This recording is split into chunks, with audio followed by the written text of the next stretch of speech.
Maw and Paw is a Walter Lantz Productions cartoon from 1953. This is directed by Paul J. Smith and written by Homer Brightman, with a voice cast including Dal McKennon, Dick Nelson, and Grace Stafford. And I don't know how I feel about this.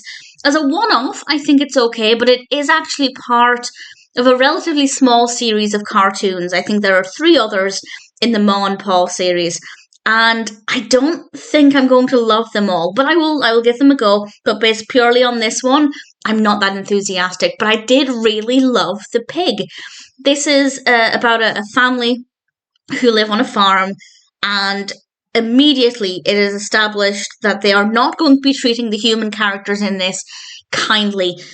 The Maw and Paw, the mother and father characters, are definitely portrayed as being not very intelligent. In fact, in the opening, we are told that the pig, Milford, is the smart character. And I have to say, I love the pig. I thought he was fabulous. We also learn that they have a lot of children. So you can see the kind of family dynamic that they're painting. And I don't love that. As a one-off, it's okay, as I said. But for a full series, granted there are only 3 others, I don't know, we'll see how it goes, but based purely on this one, I didn't love the representation of these characters, apart from Milford.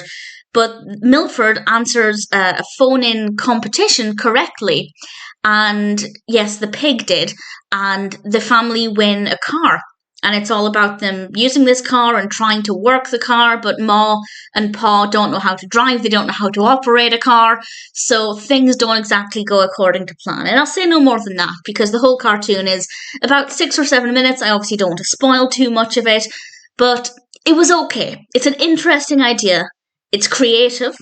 I like the animation. I like the animation of the characters. I like the animation of the backdrops. Not a huge fan of the animation of the car. There's nothing wrong with it, but I don't know. Maybe it's just not what I was expecting it to look like. But Milford, I did like, both in terms of the animation and also the character's personality. I thought he was a pretty decent character, so that was that appealed to me. And I'm keen to see what Milford gets up to in future cartoons, but based purely on this one, I'm not that enthusiastic about the rest of the characters, because I just don't love the way they're portrayed. So I kind of enjoyed bits of it. Absolutely, I enjoyed bits of it, but not as a whole.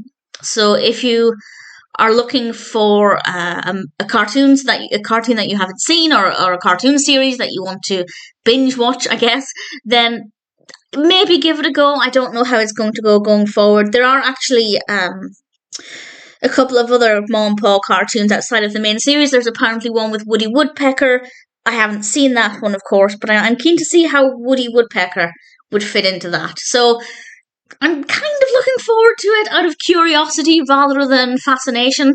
But either way, Maw and Paw is okay. It's certainly an interesting start. The characters aren't the greatest, because I don't know how they're depicted, but Milford kind of makes up for it, and it's an interesting enough concept, so it's fine. If it sounds like it would appeal to you, definitely check it out, but I'm not sure how the rest of the series is going to go.